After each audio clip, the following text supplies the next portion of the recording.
Experimental probability example 1, using relative frequency as an estimate of probability. Here there has been information collected about cars passing the school gate and the colours of each car. How many cars did Dara survey, we've been asked?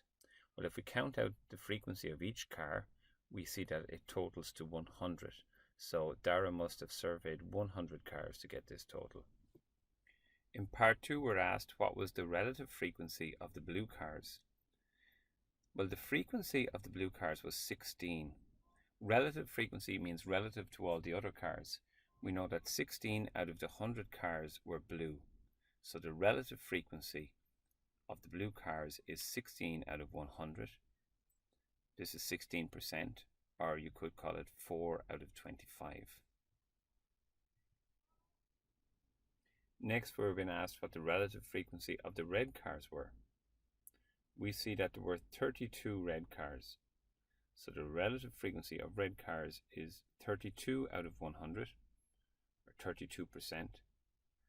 We were asked to express it as a decimal though, so it's 0.32. Next, we've been asked to write down an estimate of the probability that the next car passing the school gate will be green.